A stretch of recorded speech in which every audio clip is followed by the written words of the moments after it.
Vamos falar então de Aécio Neves. O senador tucano vai voltar para o Congresso Nacional. O ministro do Supremo Tribunal Federal, o ministro Marco Aurélio Mello, liberou o tucano para retomar o mandato e as funções parlamentares. Ele havia sido afastado por decisão de Edson Fachin.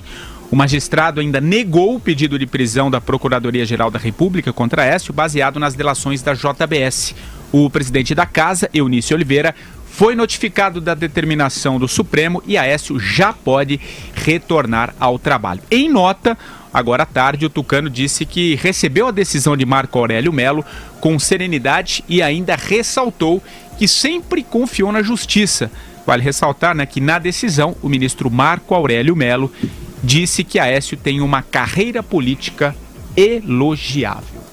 O que você achou da decisão, Andreasa? Eu tô me danando, eu quero que se dane o Aécio Neves, tá? Não tem uma carreira elogiável, eu repeti aqui, nunca me enganou. Mas a decisão é correta. É lógico, é uma questão lógica. Havia originalmente um pedido de prisão preventiva contra ele. Só poderia se dar por meio de flagrante. Não houve, não há. É diferente do caso do Delcídio. No caso do Aécio, não havia. Então ele não poderia ser preventivamente preso. Qual foi a solução puxadinho que se deu? Afastá-lo do Senado. Não há previsão para esse tipo de decisão. Só quem poderia afastar o senador da República é o Senado da República. Para que o afastamento tivesse base constitucional, ele teria que ter sido declarada a prisão preventiva dele e aí reformada numa medida cautelar, que seria o afastamento do cargo. Se você não aceita a prisão preventiva, logicamente, não cabe a medida cautelar. Não cabe o afastamento do Senado. Você não pode afastar um senador para satisfazer a sociedade. Não há previsão legal para isso. Então, logicamente, se a prisão preventiva, e o Fachin admitia isso na época em que ele era o relator, se a prisão, e o Marco Aurélio continuou assim, se a prisão preventiva não é aceitável também uma medida cautelar. Não é. Então, ele deveria ser, como está sendo, investigado. E investigado de verdade, tá? Não se satisfazendo com gravação, com áudio. Tem que investigar para oferecer uma denúncia robusta para que o corrupto seja punido no Supremo. Que é o que se espera. Agora, desse jeito, isso é atentar contra a Lava Jato. No caso do Aécio já tem denúncia, Porque a Andréa Neves e os outros acusados de cúmplices já estavam presos. Então, nesse caso, com o réu preso, as coisas têm que correr. Essa denúncia já existe e agora, além disso, o Marco Aurélio tinha desmembrado o processo. Na semana passada, os réus sem foro desceram e ele ficou. Eu acho que está tendo tudo muito... Está tudo bagunçado, gente. Está tudo com 2 pesos e 2 medidas. No caso do Rocha Loures, por enquanto, ele não tem foro, porque o Osmar Serralho reassumiu o mandato e ele não é mais deputado, mas ele segue no mesmo inquérito, na mesma denúncia que o Temer, sob a alegação do Ministério Público, acolhida até agora pelo Fachin, pode ser que ele mude de ideia, no mesmo processo, porque diz que os fatos estão imbricados de maneira indissociável. Como dizer isso deste caso e não dizer o mesmo do Aécio, a irmã dele, o primo e o assessor do Zezé Perrella, que participaram do mesmo fato criminoso?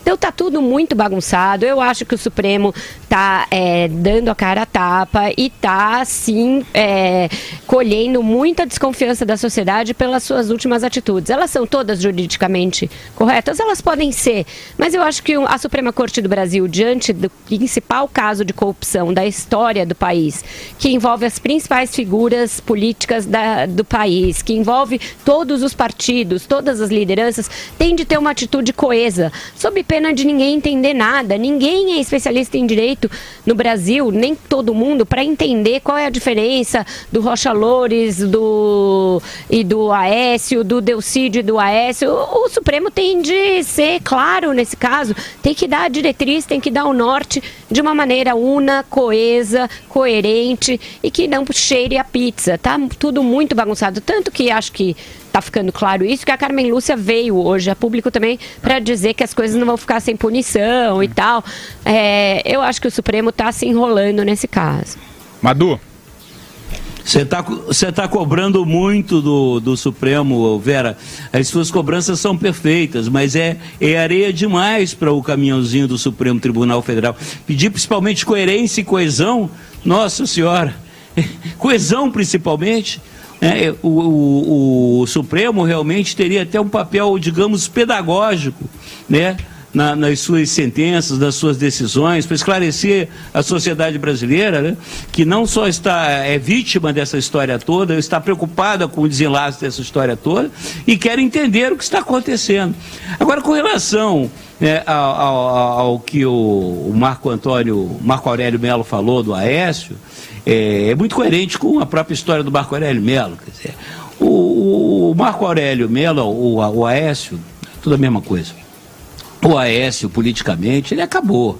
Essa que é a verdade, porque enquanto todo mundo viu e ouviu, o Aécio estava tramando contra a Operação Lava Jato. Enquanto ele, né, tinha um discurso, né, todo correto, pela lei, pelo cumprimento das leis, ele, por debaixo dos panos, articulando, né, para sabotar a Operação Lava Jato, né, as 10 medidas contra a corrupção e tudo mais. Isso ficou marcado de forma indelével no currículo dele. Na minha opinião, politicamente, o Aécio Neves acabou, morreu.